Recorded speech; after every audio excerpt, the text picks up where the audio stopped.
안녕하세요. 치과의사 이수지입니다. 임플란트 후 관리 방법에 대해서 말씀드릴게요. 지금은 그러신 분들이 별로 없는데 예전에는 치과에서 임플란트 환자분과 치과의사와의 싸움이 진짜 많았어요. 아니 임플란트 수술을 다 마쳤는데 그 환자 얼굴을 볼 수가 없는 거예요. 안 오세요. 안 오세요. 임플란트를 한 10개, 20개 하고 나면은 환자분들이 치료 딱 마친 날 치아를 딱 끼고 웃으면서 이제 그랜저 한 대가 내 입안에 들어갔으니까 이제 다시 볼 일 없겠어 원장 이러고 가시는 거예요.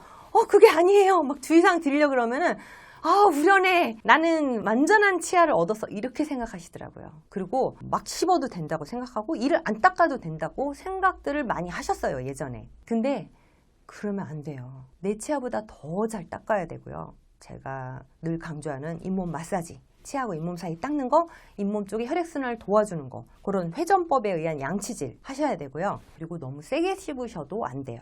세게 씹으면 안 되는 거, 그거는 자연 치아도 마찬가지고요. 우리 잇몸과 치주 인대는 함께 우리 몸이 늙으면서 함께 노화가 되기 때문에 절대 과한 힘을 가하면 안 돼요. 너무 세게 씹으면서 우리의 잇몸과 치주 인대가 감당을 못해서 치주 질환이 깊어져요.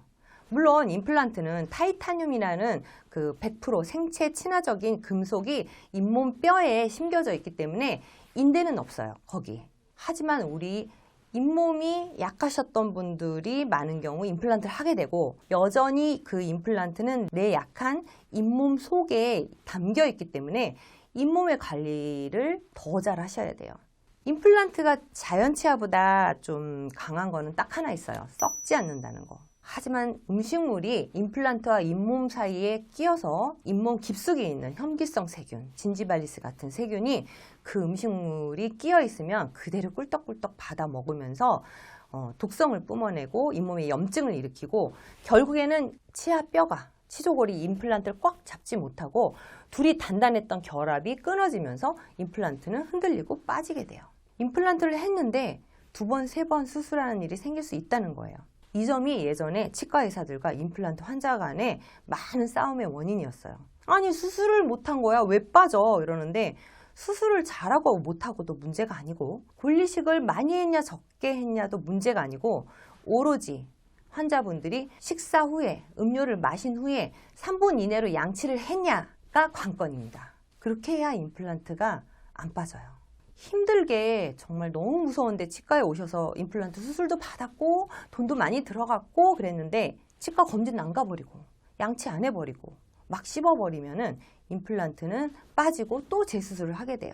이거를 학술명으로 임플란트 주의염이라고 해요. 얼마나 이런 현상이 많았으면 나라에서 임플란트 주의염에 대한 잇몸 치료를 보험 치료로 지정까지 해놨어요. 그만큼 흔한 질병이고 옛날에는 치주병, 자연 치아에 생기는 잇몸병만이 무서웠는데 요즘에는 임플란트 하신 분들도 많으시고 임플란트 사후 관리가 안 돼서 임플란트 주의염도 많아요. 그래서 역시 6개월이나 1년에 한 번 치과에 정기적으로 방문하는 거, 스케일링 받으시는 거, 그리고 뭐든지 먹고 마시면 3분 내로 하루 10번 이상 양치하시는 거 제일 중요합니다.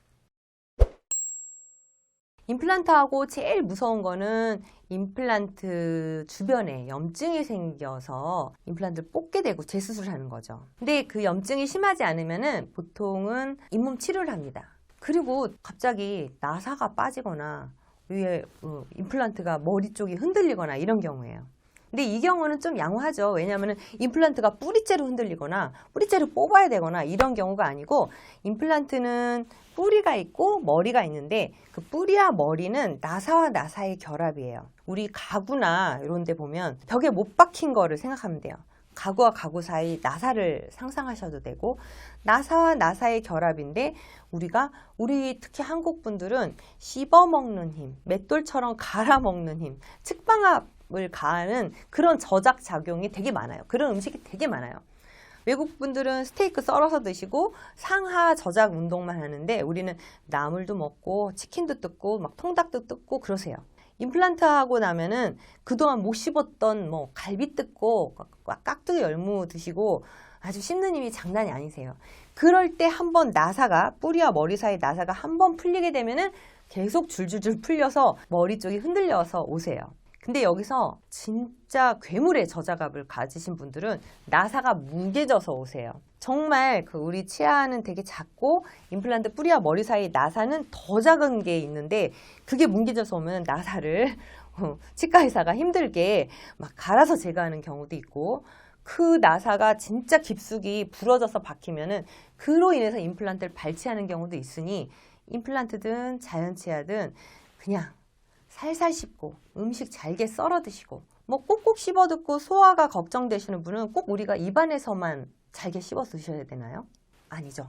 입 밖에서 칼질을 좀 하셔서 잘게 썰어 드셔서 임플란트 나사가 풀리는 일도 없는 게 좋고, 임플란트 자체가 뽑혀서 재수술하는 일도 없으시기를 바랍니다. 아셨죠?